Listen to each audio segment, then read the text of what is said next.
Kadambari silks లో కళ్యాణ గమనీయం cell మార్చి 6 నుండి 19 వరకు ప్రతి 15,000 బ్రైడల్ సారీస్ కొనుగోలుపై ఒక గోల్డ్ కాయిన్. నమస్కారం అండి, సుమన్ టీవీకి స్వాగతం. నేను గీతాంజలి. ప్రస్తుతం మనతో పాటు ఉన్నారు ముక్కామల పీఠాధిపతులు శ్రీధర్ స్వామీజీ. వారితో మాట్లాడదాం. గురుగారు నమస్కారం అండి. శ్రీమాత్రే నమః. శ్రీమాత్రే నమః. ముందుగా మీకు పరాభవ నామ సంవత్సర ఉగాది శుభాకాంక్షలు. శుభాశిస్సులు. చాలా సంతోషం అండి, మీ ఆశీర్వాదాలు. అమ్మా. చాలా సంతోషం. ఉగాది అనగానే మీకు ఖచ్చితంగా తెలుసు ప్రత్యేకంగా నేను ఏం అడగబోతున్నాను అనేది. పంచాంగ శ్రవణం ఎంతో ఆసక్తిగా వినేస్తాం. గ్రహస్థితులు ఇవి అన్ని పక్కన పెట్టేస్తే నా రాశి బాగుందా, ఈ సంవత్సరం నేను బాగుంటానా, ఒకవేళ ఉద్యోగం అయినా గృహం అయినా ఇలా అన్ని రకాలుగా అడిగేస్తూ ఉంటాం. అదే మళ్ళీ మీ ముందు ఉంచుతున్నాను, ప్రేక్షకులు కూడా ఎదురు చూస్తూ ఉన్నారు. మరి ముందుగా గ్రహస్థితి తెలియచేస్తారా గురుగారు, ఆ తర్వాత ఇక ద్వాదశ రాశుల గురించి తెలుసుకుందాం. శని ప్రభావం ప్రధానంగా తీసుకుంటే మనకి శని మీనరాశిలో ఉన్నాడు. దీని వలన కుంభరాశి వారికి, మీనరాశి వారికి, మేషరాశి వారికి, ఈ 3 రాశుల వారికి కూడా ఏలినాటి శని ప్రభావం కనబడుతుంది. ఈ 3 రాశుల వారు కూడా ఇబ్బంది. ఇంటా బయట అపకీర్తి, నిందల పాలు కావడం, రావాల్సిన దగ్గర డబ్బు రాకపోవడం, ఇవ్వాల్సిన దగ్గర ఒత్తిళ్ళు, అకాల భోజనం, అకాల నిద్ర, అకారణ విరోధాలు, ఈ విధంగా ఉంటుంది. సింహరాశి వాళ్ళకి అష్టమ స్థానం అవుతుంది. ఈ యొక్క అష్టమ శని ప్రభావం చేత ఏంటంటే ఆకస్మిక ప్రమాదాలు, ప్రాణభయం, అధిక ఖర్చులు వంటి ప్రభావాలు ప్రధానంగా ఎదుర్కొంటారు. అలాగే ధనుసు రాశి వారికి అర్ధాష్టమ శని నడుస్తుంది. దీనివల్ల ఏంటి అపకీర్తి, ఆర్థిక సమస్యలు, అనారోగ్యం ఇత్యాదులన్నీ కూడా ఉంటాయి. ప్రధానంగా ఈ 5 రాశులు శని పీడ వలన అధికమైన ఇబ్బందులు పడాల్సిన పరిస్థితి ఉంటుంది. ఇక తర్వాత అదేవిధంగా గురు సంచారాన్ని బట్టి కూడా మనకి ప్రభావం ఉంటుంది. రాహుకేతు గ్రహ ప్రభావాన్ని బట్టి కూడా ఈ యొక్క ప్రభావం అనేది ఉంటుంది. అయితే ఏంటంటే అవన్నీ వివరించుకుంటూ పోతే కొంచెం క్లమ్జీగా ఉంటుంది సబ్జెక్ట్.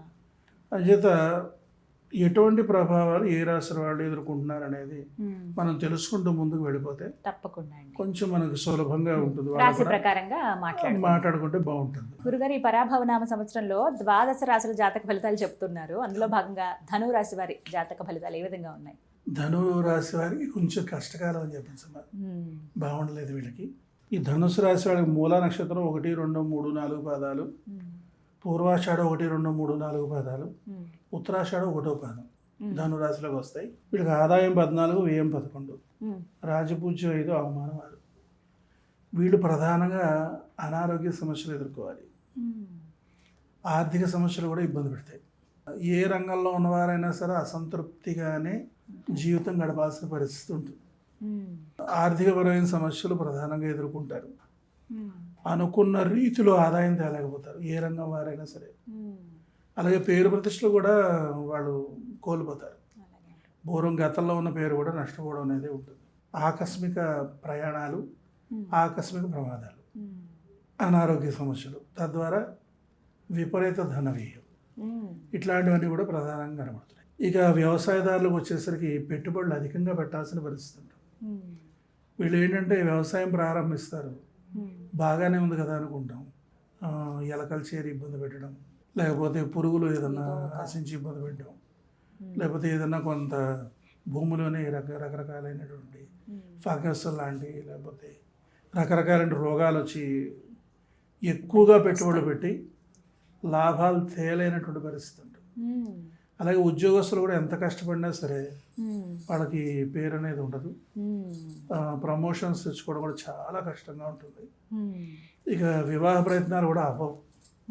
ఎంత కష్టపడినా సరే ఇక దగ్గరకు వచ్చేసింది, పెళ్ళి అయిపోతుంది పిల్లకి, ఈ పిల్లాడి పెళ్ళి అయిపోతుంది, ఆగిపోతుంది. దగ్గరకు వచ్చి ఆగిపోయేటువంటి అవకాశాలు చాలా చాలా ఎక్కువ. అయితే ఇక్కడ ప్రధానంగా దృష్టిలో ఉంచుకోవాల్సింది ఏంటంటేనమ్మా, బాగోలేనప్పుడు భయపడాల్సిన అవసరం లేదు. బాగాలేదని చెప్పినప్పుడు జాగ్రత్త పడాలి. చాలా మంది భయపడిపోయి బెంగపెట్టేసుకుని ఇంకా నెత్తి మీద ఒడ్డేసేసుకుని అయిపోయింది, ఈ ఏడాది అంతా నన్ను వదిలి ఇక నేను ఇంకేం చేయలేను, ఇప్పటికీ నేను కష్టాలు పడ్డాం అని చెప్పి నిరాశలకి, నిస్పృహలకి గురైపోతారు. ఆ విధంగా కాకుండా ధైర్యం వహించి చక్కగా దశమహావిద్యలను ఆశ్రయించి తీవ్రమైన సమస్యలు ఉన్నప్పుడు కదిలించాల్సిన ఒక అమ్మవారు ఉన్నారు. ఎవరావిడ? ప్రత్యంగిరి. ఒక విశేషం ఏంటంటేనమ్మా, ప్రత్యంగిరిలో విశేషం ఏంటంటే నవగ్రహ శాసిన్యే నమః. ఇక్కడ నవగ్రహ దోషాన్ని 9 దశమహావిద్యలు 9 మంది అమ్మవార్లు పోగొడితే 9 మంది అమ్మవార్ల వల్ల కాకపోతే త్రిపుర భైరవి నవగ్రహ నాయకి ఆవిడ శాంతి పడిస్తుంది. ఈ 10 మంది అమ్మవార్లు విఫలమైపోయే పరిస్థితి వస్తే తీక్షణంగా తీవ్రంగా కనుక ఇబ్బందులు పెడతాయి. ప్రత్యంగిరా దేవుని మేలుకొలపాలి. ఆవిడ నవగ్రహ శాసిని.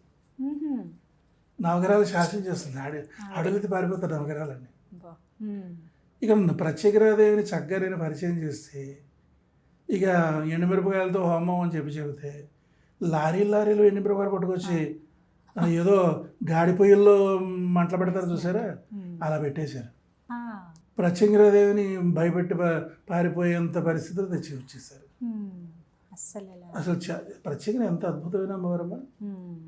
లలితా మహాత్రిపుర సుందరి అమ్మవారేగా అంగరక్షకురాలు ఆవిడ. ఎంత చక్కగానో రక్షిస్తుంది. ప్రతి యంత్ర ప్రతి మంత్ర ప్రతి తంత్ర భక్షిణి. మంత్ర ప్రయోగాలని యంత్ర ప్రయోగాలు తంత్ర ప్రయోగాలు సరే బఠానీలో ఉన్నట్టు నవలు పడేస్తుంది ఆవిడ. అలాగే నవగ్రహాలు శాసిస్తుంది. ఇక క్లిష్టమైన సమస్య ఉందనుకోండి అప్పుడు తీర్చేస్తుంది ఆవిడ.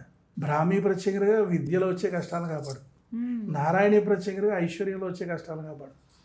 రౌద్రీ ప్రత్యేకంగా దంపతుల మధ్య వచ్చే ఇబ్బందులు కాపాడుతాం. తర్వాత అధర్వణ భద్రగాడి ప్రత్యేకంగా క్లిష్టమైన సమస్యల్ని చెప్పుకోలేని సమస్యలు పరిష్కరిస్తుంది.